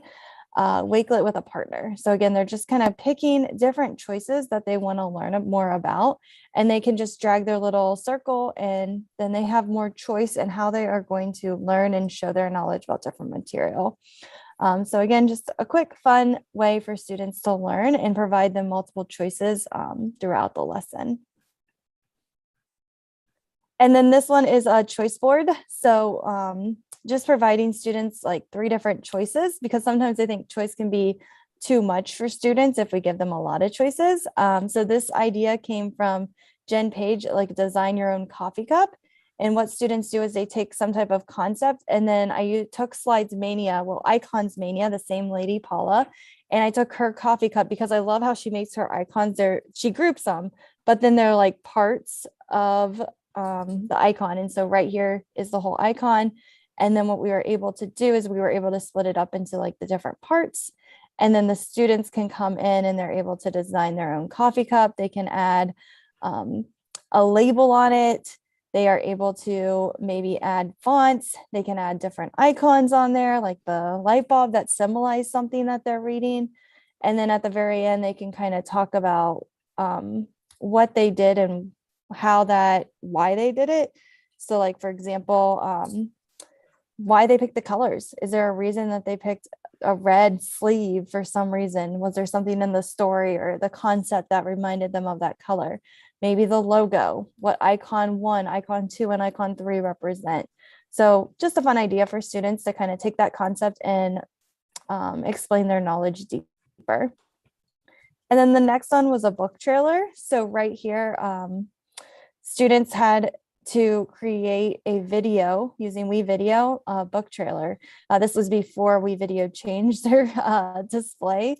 So the roadmap's kind of out of order now because of WeVideo changing their setup, but everything can kind of be the same explanation. So students learned how to use WeVideo, and then once they learned WeVideo, they were able to create their touching Spirit Bear book trailer. So again, it was a lot of fun for students, and they did really well. So there was like a rubric, and then they kind of worked through how they were going to explain their knowledge. And then also book covers. So again, students could choose this book cover project, and they had to create their own book that they wanted, or a new book cover for the book that they were currently reading. And so they kind of went in and they were able to design it. They were able to rate the book as well. And then they were also able to write a quick summary about the book. So again, just another fun project and giving students choices on how they want to demonstrate their knowledge. And then this one right here, Class Q, I've used Classroom Q. It's a website. If you haven't heard of it, you should definitely check it out. But for this activity, it's kind of different. What we did is we were using Pear Deck, and students just quickly kind of moved their red dot for where they needed to be at in the room. So it just kind of helps with some of the management parts of like station 1. There's 2 teachers, so they can go to a teacher for help, or maybe they needed to run to the library. However, only 2 students could go. So students could see the Pear Deck red dot moving between, and they could say, oh, there are a spot open to go to the library. I can do that next, or maybe I need to use the restroom. So again, they could see if they could go or not, and it was 2 students only. And then also other students were working on the independent work. So it's kind of cool for students to see what's available, what can I not go to, what do I need to go to, and follow those different areas using slides in Pear Deck. And then these are just some fun ideas. So I know with testing coming up, it can kind of make your students, I feel like, brain like just kind of they're done after testing. So this right here, they can give this book a title. They've got all of these awesome activities on this website. So if you go to this website, there are so many fun things like this school year. I liked, I didn't like, I learned. This summer I plan to, this next school year I plan to. They can thank a teacher. And a lot of times what I'll do is, for example, like this one, design a medical mask. I take this and I put it in a Pear Deck and have students draw their example on there. So again, really fun website that just has a lot of fun different templates for students to kind of do and be creative with. They have finished these comics. They also have down here, finished the story. So the students really like them when we add these in, or even if you're needing like a quick bell ringer while you're trying to get students organized for the day or as they're walking in, you can have them draw the kid or learn how to do that. They can come down here and learn how to draw a frog or whatever. And so fun, engaging activities for students to kind of dig into. And he's got a ton, like you can see how much I'm still scrolling. So many different options on here, and every day I think you could do something fun and engaging with your students real quickly.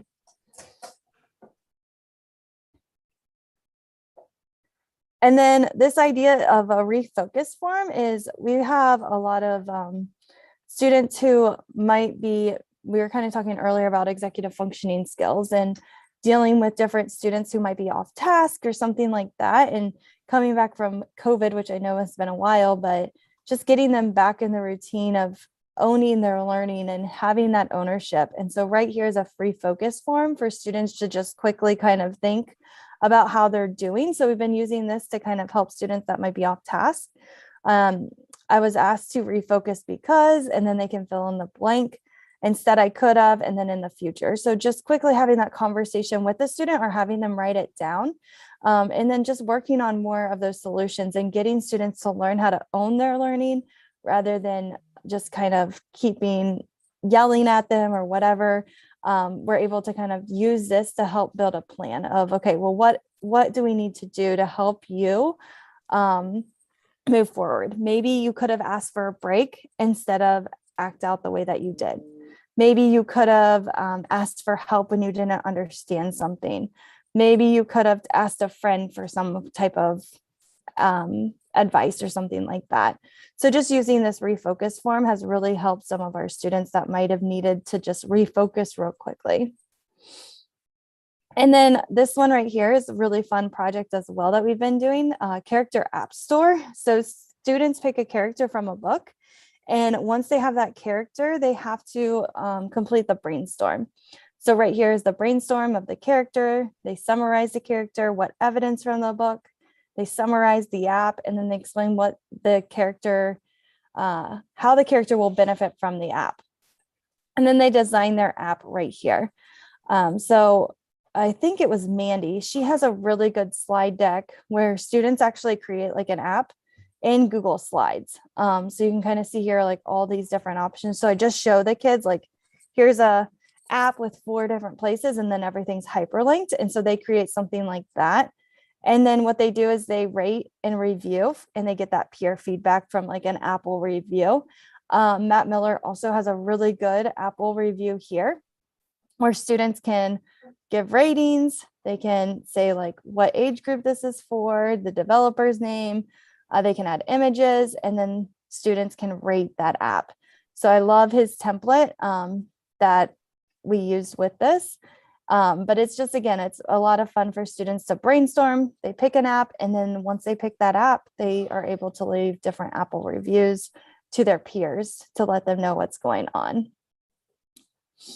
And then after that, this one's kind of fun, and I would love to see in the chat. So let's go ahead and do no teams.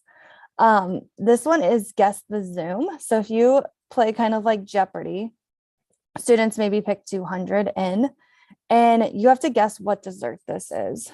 So feel free to take a guess in the chat of what dessert you think this might be. But again, as you're warming up the class, this could be just a fun activity for students to try to guess what this is and try to explain and have some fun with what they think this is. I think it's chocolate ice cream, but I don't know for sure. So if you hit the space bar, it is chocolate ice cream. And then there are so many to pick from here that now that team would get that many points. And then you can go to the next one. Okay, what do you guys think this one is? And I think it's spaghetti. And then again, the space bar, and there is our answer. And they've got all different kinds. So we did this right before Thanksgiving, and the kids just love mud. The kids just love this. So it was a lot of fun for students to be like, oh, what is that? And we just kind of had a lot of fun with it before. So again, tons of them. So you can just kind of click. I don't know what that one is. It says hair. Oh, a mustache. Yep. Okay. So again, you can have so much fun with this. So I encourage you to play with your students because they will love, love, love it. Another thing that has been really fun that we've been doing for Black History Month, but can be used with anything, is this Pixar in a box. So if you've never heard of it, it's on Khan Academy, and on Khan Academy, they have all of these different activities laid out for students to go through. So they learn how to tell a story, and it's from Pixar. So it's really engaging. It's really interesting on how they organize their storytelling, how they give feedback, all of this kind of stuff. It also takes them through different activities. And so what we did is we kind of went through this, and we created a roadmap for students to travel along, and then different like stop points for them to brainstorm and add their ideas to create their character, or to just kind of create their story. So what students are going to do is they are going to have some type of person in Black history that is a scientist or an inventor, and they are going to then discover their story. So they are going to kind of talk about the beginning of their life, and then they're going to talk about what they had to overcome, like what barrier that person had to come, because we all have some type of barrier in our life. And then to sum it up, they're going to talk about what they did and how that and what they accomplished. And so to organize their story, they're going to use that Pixar in a box framework. And with Pixar in a box, they can use a story spine. So with a story spine, they talk about like once upon a time there was, every day, one day, because of that, until finally. And so students are going to use this framework to tell their story. And then once they tell their story, they are going to have a choice between a podcast, the documentary, or the book. So again, students are working on this right now, their final projects, but it's just been really cool to see them organize their story in an organized way to really show the impact of that person. So it's been really fun to do. And then we have some other students that are doing a virtual museum right now. And these kids are so excited about their museums. It's been fun to kind of go in today, and they were all like, the teacher was like, who wants to show Miss Howell their virtual museum? And I had like a whole line of kids just so excited to show these. So the first thing that students do is they create their virtual museum. So down here, David Lee created this template, and it's amazing. It's got a couple different options for students to pick what their virtual museum will look like on the outside. And then once the students walk in, they have a whole map. They've got all these different rooms. And so our students are doing it with Mesopotamia for social studies, and they are going to find artifacts and create like exhibits for those artifacts. So right here, students are going to place different images. One of the kids, it was a really cool connection, I thought. They had letters from Mesopotamia, like what they used to write. And she linked Wordle. And so when she linked Wordle, it took the person to Wordle, and she was telling me, she didn't finish her project yet, but she was telling me that this is their language and this is like our language right now, like how we play with our words and that kind of stuff. So it was just a fun connection that the kids were making with this old civilization to our current way of living and that kind of stuff. So again, right here, the students put in their pictures, and then they add additional information, and everything's already hyperlinked. Thank you, David Lee, for doing that. And so you would just click, and then they can review. So right here, there's like a slideshow. And again, you just click like lobby, and you're back in the lobby. And this is how the final view would be as the students are done creating. So again, lots of fun for the students to kind of do, and they're having a blast right now. And then what we are going to do is we are going to have a virtual like gallery walk. So once we have all these projects, we are going to do a gallery walk to give peer feedback. So we are going to be using the Edu protocol. It's pretty new. It's called We the People. And with that, you have all the students, and they put all of their information in this like spreadsheet. So every single information is in this spreadsheet, and then every student gets like a number. And so with that number, the students are going to then go to like their tab, and they are going to view and go like on their gallery walk to all of these different projects. And so they'll just click, and they'll go to project 1, project 2, and so on. And as they're doing that, they are filling out a feedback form. So the feedback form, let's see if I can find it, is just a Google form. And then with that Google form, the students will then get their feedback, and they will copy and paste their information. It's all by numbers, anonymous. And then they can reflect on how they did. And then the teacher can look at their scores and decide, yeah, I agree with those scores, or I'm going to overwrite it. And she can actually use that for information if she wanted to. So again, it's going to be a lot of fun. The kids are having a blast, and right now they're in the middle of creating. So tomorrow today they should be finishing up their project, and then tomorrow they're going to go on their virtual gallery walk. So we're getting all that set up today. So yeah, it's been a lot of fun doing that. And then I just added Sadie's information here. She's on Twitter. I did not find her recording on her YouTube. I think it was on Zoom, so it might be private. But she is a good follow. You can kind of see here, like she's into colors and fonts. So if you are a font nerd like us, Sadie is someone you want to follow. And then Eric, whenever you're ready. Oh, that is great. Yes, I will definitely connect with her. Awesome. Thank you so much. Well, as always, people are raving, Stephanie, for everything you've shared in the chat. People saying how you find the most amazing apps and tools, and you are the bomb and so creative. And do you ever have downtime? So people very much appreciate everything that you do and share. And do you get downtime? How do you... I do have I go to bed at 8. Oh my gosh, really? Yeah. It's a fun fact about me if you're curious. But I wake up at 4. That doesn't sound very fun.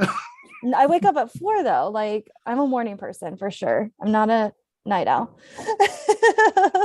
Well, just one more reason we complement each other well as hosts of this, because there are times I've gone to bed at 4. Oh my, no. Maybe not quite so bad, but 2, yeah. I mean, 2 a.m. is not unusual. I think better at night for some reason. And well, I mean, I think I do. Maybe I don't. Maybe I'd be fine to get up in the morning too. But my current biological clock seems to have me staying up till about 1 or 2. Yeah. So awesome. Well, hey, let's go ahead and take a look at a few show and tell things that I have here, and then thank you for those who've started to put things in the community section. Please continue to add things there if you've got something to share, and any questions and answers. Please feel free to add your suggestions in here as well to answers for people. That would be fantastic. So a couple of quick things to share in my show and tell. I have not posted much in this last month. It's been a really busy month, a lot of training. It's sometimes that's life. And so mostly I've been doing blah, blah, blah, talking in front of people and not actually creating new content this last month. So I did do one blog post on a self-checking translation quiz in Google Sheets. And as we mentioned before, Sheets are wonderful. We love Google Sheets, and you can just do so many creative things with them. And so what I ended up doing was combining a couple of things that I was aware of and kind of just mashing them up together. And that is the fact that Google Sheets does support translation. There is a function in Google Sheets, the translate function. I wonder if I can't remember if I actually explain that in the blog post or if I just talk about, yeah, there it is. So it's I thought it was in there. So Google Translate is the actual function. There is a function that you can translate words from one language to another in Google Sheets. Well, I mean, that's not new. I mean, I've been aware, I think a lot of people have been aware that existed, but I thought, well, what if we partnered that with some conditional formatting and made a self-grading translation quiz? And so that's what this template is. And so you can head to the link, get a copy of the template right below the video. There's the template. And basically the first tab is just, directions. But then when you come over here to the second tab, and I'll zoom in just a little bit so we can see this a little bit better. We'll bump that up a little bit. There we go. The idea is that this is something that as like the teacher would not have to go in and, create a key, because anything that you put in here, Google's Translate, feature can translate it in the background. So a student could quiz themselves. The idea is you're going to pick a source language and a translated language. So let's say, I took French when I was in high school. So let's say I'm, trying to practice my French. So I could say, okay, I'm going from English to French. And so now I could come in and I could just start typing in words. So I could type in like the word dog. Well, at that point, it's waiting for me to type in the translation of it. And if I'm like, well, I don't remember, what it was, like if I thought it was, shat, that's for cat rather than dog. If I put in like the wrong word, it's going to turn, red. It's, going to, tell me that's wrong. And that's just using the conditional formatting rules that we've used in some of these other spreadsheets in the past. But then what I decided to do was not just have the student like, well, I guess I'm wrong. I don't know what the answer is. I went ahead and put these other columns in here where they can get some hints if they're trying to, okay, so what was that word again? I can't remember. Well, they can check boxes like how many words are in the answer. Well, it's just one word. How many letters are in it? Oh, there's 5 letters in it. Okay. Well, what's the first letter? Well, it was a C and an H, but it wasn't. Oh, yeah, that's right. It was, of course, they could also do like the last letter and realize, oh, yeah, that's right. It wasn't that. It's chien. That's dog in French.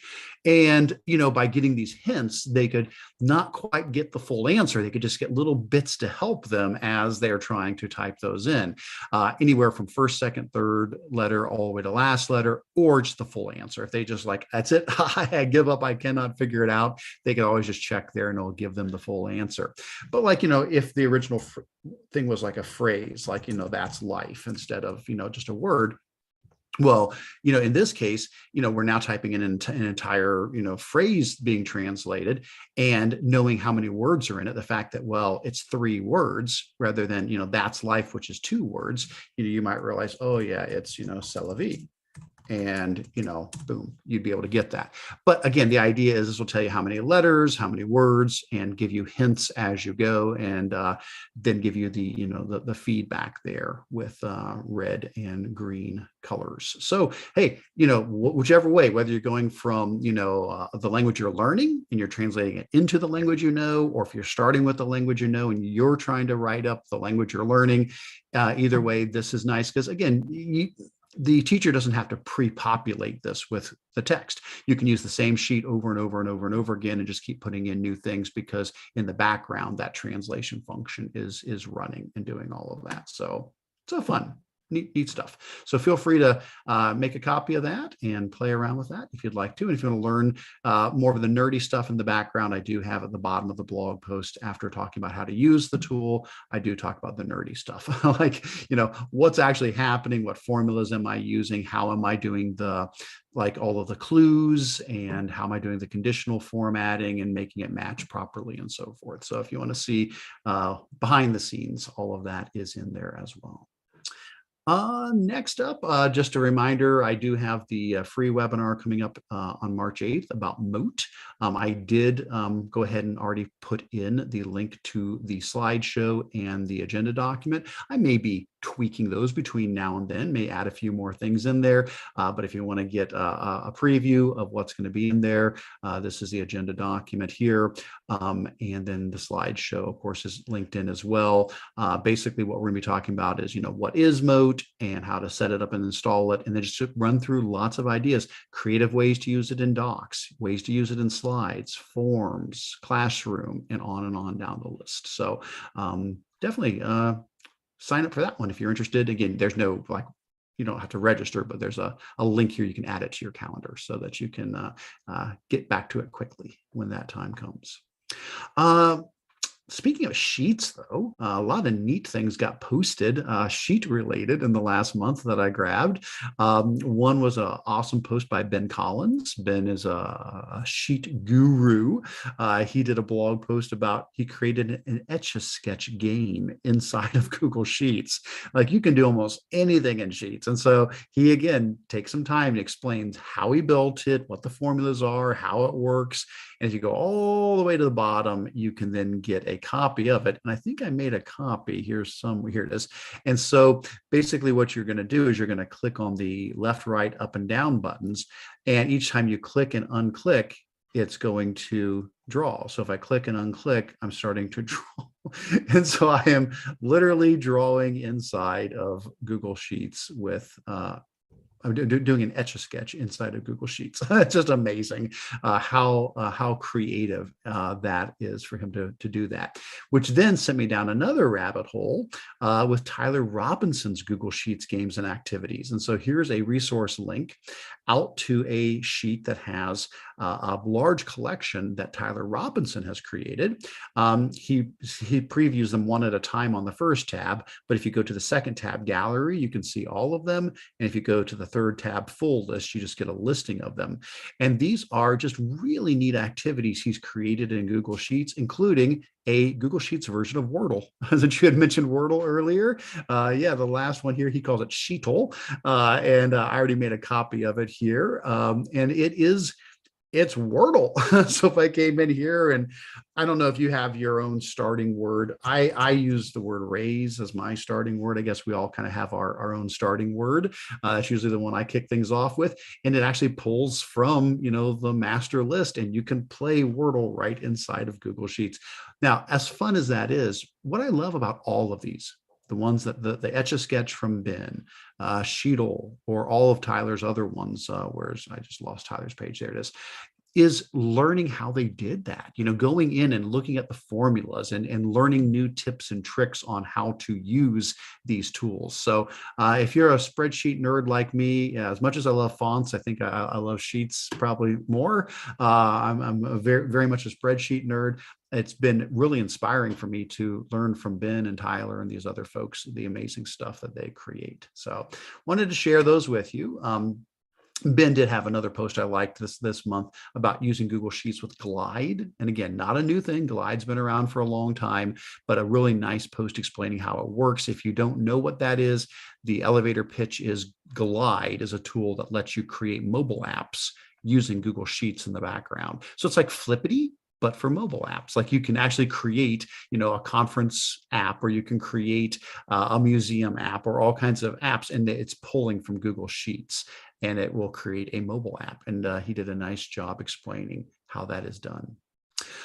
Next up, I want to mention something free, which we always love free things. So I think last month I talked about Mergo, the free mail merge tool. The same company has Folgo this month for free. And this is an add-on for Google Drive that does something that I just wish was part of Google Drive, and that is to copy all files in a folder. If you've ever tried this, there is no easy way to just right-click on a folder and make a whole copy of a folder or a folder tree. You have to select all the files individually and make copies, and that's a mess.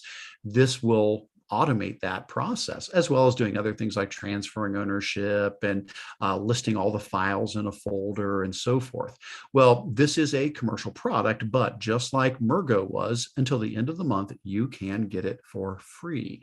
And so the idea is somebody in your domain, whoever your tech director is, whoever manages your Google domain, needs to come here and push out Folgo to your domain. And after they've pushed it out as an add-on, there's a form to fill out here, and you will get free lifetime, the full version, no strings attached. It's just a commitment this company has toward education. And so if you missed the one on Mergo last month, don't miss this one. Get there and get it signed up so that your entire domain can have this add-on for free for life. And they do have one more, I'm hoping will be next month. They've got PubGo or something like that. It's like a, I'm trying to remember what that one does. I'm drawing a blank now on what it does, because Mergo was the merging one. This is for folders, and they've got one other tool that they make. So I'm going to keep an eye out and see if they make that one free next month. And then the last thing I had, kind of something that may not apply to everybody, but I think since we were talking earlier about having teachers using Chromebooks, this kind of applies. And here's the idea. If you are wanting to use a Chromebook to do more advanced tasks, Chromebooks are able to run more and more and more things. There is still, a limit at a certain point, because let's say you wanted to run the full version of Microsoft Word. Let's say you wanted to run AutoCAD. Let's say you wanted to run, Adobe, Premiere or something that's, something that has to be installed, locally on a computer. Well, you can't do that on a Chromebook. Things have to be, web delivered tools. Well, one way around that is by using VDI, virtual desktop infrastructure, where basically you have a server somewhere, and on that server, you've got the actual software installed. And then on your Chromebook, you simply connect to it. And from your Chromebook, your screen now changes to show you that server. And it's like you're sitting at a Windows computer, or you're running the programs off of that server, but they're showing up directly on your Chromebook like you're logged in. Well, this can be a lot for a district to set up. I get that. You got to have a server and you've got to be able to install everything on the server. Well, there's a company called Cameo that Google is now pulled into their recommended program that can help folks if this is something you think you need to do by saying you don't even have to have your own server. Cameo will provide the servers. It's all in the cloud, and they'll host all of the, Microsoft Word or whatever the programs are that you need to run. And you can just pay them a monthly, subscription cost, and your Chromebooks can connect to the Cameo servers and run those. So I don't know a ton more than what I just shared with you there. There's a nice article here from Chrome Unboxed that goes into more details about it. This may not apply to a lot of folks, but if you're at a situation where your district is saying, okay, we really want to move away from, Windows laptops or, MacBooks or something like that, and we want to use more Chrome devices, if you hit that roadblock where there is something we need to run that cannot be installed on a Chromebook, VDI is an option. And so in this case, Cameo would be at least a consideration. If you're like, well, we don't want to take the time to set up our own servers and all that, you could instead do it through a subscription model with Cameo. So something to consider. All right. So those are the things I had come across in the last month. I do see we did get some community show and tell here. So thanks, guys. I did see Dan from NeoNet shared a Twitter post that they had shared recently about tools that allow you to not, create things from scratch. You don't have to reinvent the wheel. So free, ready to go lessons, activities, and resources, things like Flipgrid and TED-Ed and quizzes and Nearpod and Library of Congress and Everfi and so on. So thank you for sharing that resource, Dan. And then I see Jeremy. Thanks for joining us today, Jeremy. Jeremy mentioned about a new website called, I think it's Explorer Classroom. That's missing some vowels because that's the way we do things and when we name products. But I think I probably pronounced that Explorer Classroom probably, or Explore Classroom. I'm not sure. But what is it? Well, if I scroll on down here to their FAQs, they describe themselves as a single platform for educational video, lesson plans, and professional development. We enable teachers to focus on helping students catch up, get ahead, and accelerate learning. So thanks for connecting us to that new product. If you want to take a look at that, the link is there. Thanks, Jeremy. Appreciate that.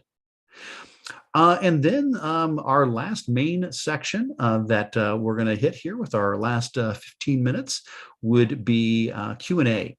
So if you guys have any more questions to add, this is a great place to put those in. But also if you have answers to the questions, we would love to hear from you because you might have experience with some of these things. And please just feel free to type in here and add your own answers in. So some of the questions we've received this month includes one about is there a way to get consortium pricing and purchasing for equipment or in software in Ohio? And it does look like we did get an answer from somebody here that many vendors provide an education discount. For example, CDW has their educational purchasing consortia. So I don't know the answer to this one. I'm not in a position now where I'm buying things. I have not been in a district for 9 years now, I guess. And so I've not been in a spot where I need to actually make purchases now. So I apologize. I don't have a quick answer to this. If somebody else is here watching and can speak more toward, the best way to get, consortium prices in Ohio, I do normally recommend people check out the Ohio Tech Coordinators listserv. I think that might be the more appropriate venue for that sort of a question if you're not familiar with it. Ohio Technology Coordinators listserv. Let's see if I can find that fast enough there. And if so, I can drop that link in there. So this is the Tech Coordinators listserv for the state of Ohio, and you can subscribe to that. And this is pretty much all of the technology coordinators around the state, and they discuss lots of things that are more of a technical nature, where I think a lot of times what Stephanie and I discuss here, more curricular, in essence, how to use technology, for the teaching and learning in class. But here, let me copy this link and let me put this over into here. We'll say this is the Ohio Tech Boards listserv. And that would get you to that page, and you could sign up and be a part of that group. Those discussions, I think, would be very welcome in a group like that. Next up, there's a question about looking at sketchnoting in a science classroom. Are there any tools that you'd recommend? Love to hear from other folks. What have you used to do sketchnoting? Specifically in a science classroom, but I guess sketchnoting in general. Are there any tools you've had success with? I did throw in a few quick ideas, but please don't take these as the ultimate answers here. I'd love for other people to add what they've used. I think something like, Jamboard certainly could be a good tool for this, especially if you're running the mobile version of Jamboard. So if you have a Chromebook that will support Android apps, the mobile version of Jamboard has even more features in it than the web version, including auto draw. Auto draw is built right into it. So you can just start sketching things, and auto draw will try to guess what you're drawing and can replace your doodles with more professional clip art. And so it can lend itself nicely to sketchnoting. If you feel like, I'd like to do sketchnoting, but I'm not very good at drawing. Well, with Jamboard, we'll just put that in the mobile version. The mobile version includes auto draw. And again, you can run the mobile version on a Chromebook if you've got that turned on for your Chromebooks. Not a Google tool, but Canva. Can't say enough nice things about Canva. It is completely free for educators, no strings attached, no gotchas. It truly is free. You can go to Canva for Education and sign up. Amazing drawing or desktop publishing tool, but they have added drawing tools into Canva as well. So you can just do, in addition to having all of the features you normally have in Canva, being able to grab all the clip art and text, you can also just hand draw right inside of Canva as well. I could see that being really good for sketchnoting. And then there is the curse. Oh, go ahead, please. Yes, Stephanie. And I would also reach out to Jen Giffen, and oh, yes. I mean, she's got so many resources on sketchnoting too. Yes, I think that's a really good point. So yeah, I would say, if you were to contact, whoops. And I'll put her Twitter. Jen, it should be virtual GIF, right? Yep. And Carrie Balcom too is another good one. And then try to think who else. But yes, if we want to throw in some of these people in there, Carrie Balcom, absolutely. There'd be some, great people to include in there. Yeah. Looks like we're getting some other good ones here though as well. Seesaw, Pear Deck, Nearpod, OneNote, Photopea. Yeah, Photopea is a really cool tool. So Photopea, I would say this one, I don't know if I'd compare it to Canva. I'd more compare it to Photoshop. So Photopea is like a graphic, like a digital image editing tool, similar to like Photoshop. And it's created by this one person, and it's totally free. And they've dedicated their life to it, and they have made this amazing tool, and it's just completely free. So that's a great tool as well. Good stuff. And I had started to mention Cursive. I haven't played with it too much. It only runs on Chromebooks, but it is a note-taking app that runs on Chromebooks specifically. And so good for drawing and taking notes. So a lot of possibilities to explore there. Good job, guys. Thanks for sharing all these ideas. I did see Peggy asked if you have to be an Ohio Tech coordinator to join the listserv. I'm not aware of there being a requirement. It really is just a regular listserv. Like if you do what it says, send an email to this address, you will be subscribed. I think the issue would be if somebody was like spamming the list. Like if somebody joined and they were actually a vendor and they're like spamming the list with stuff, they get booted off of it. But no, there's not like a approval process you go through. You simply just say, send an email as it says to there, and boom, you're on the listserv. Yeah. But again, yes, I could see them booting somebody off if they were not using it appropriately. All right. And let's see if we have anything else here. Have a question here that we don't have an answer for yet, but it's a common one. We've got a lot of people that seem to be stuck with a lot of VR headsets that they bought back when they were using Google Expeditions, and now they're not sure what to do. So they've got some Lenovo Mirage VR headsets that they used with Expeditions, and now they're not sure what to do with them. Any suggestions? I know this question has come up before, so it may be worth looking back at the Q&A in some earlier months, because I swear we've had this come up before, and I'm pretty sure a pretty good list of VR alternatives have been listed, but I don't know which months those were, so we may have to take a look and see. And then what do we have left here? Love Classroom screen, but the free version does not allow saving the screen. Does anybody have a template that includes some of the features in Classroom screen, or are they just the gold standard? I have not used Classroom screen much myself, so I can't speak to that one. I can make my own in Google Slides. Okay. But I know it has a lot of features like a timer and that kind of stuff, but I don't know. Yeah. So I apologize. I don't have experience with Classroom screens. That's not one that I'll be able to speak to. But again, if somebody is watching live or watching the recording in the future, hey, you'll continue. You can still add to this document. Eventually, we switch the document from edit only to from edit to comment only, but you can still just type in there and it'll go in and will go in as a suggested edit, and then we'll just go in and approve it later. So you can always type that in later on. And then it looks like we've got a question here about, has anybody found a resolution on the issue with the camera not showing connected between Chrome OS and the Lenovo N2223? So if that is something you're aware of, looks like there's some question about that. Again, nothing I've got any experience with, but please, yes, throw that out to the group here. Maybe somebody has some experience with that particular model, and this is an issue they've seen as well. So absolutely, yeah, I think that's great. Please ask questions here. I mean, maybe, somebody in the community will be the right connection for you to answer some of these. Well, guys, we are down to our last couple of minutes. So what I'm going to do is I'm going to do a little bit of wrap up. And while I'm doing that, Stephanie, if you want to look through to see if there's any more comments or chat messages or anything we missed. But what I'm going to do is just, first of all, thank you guys so much again for taking 2 hours out of your day to hang with us.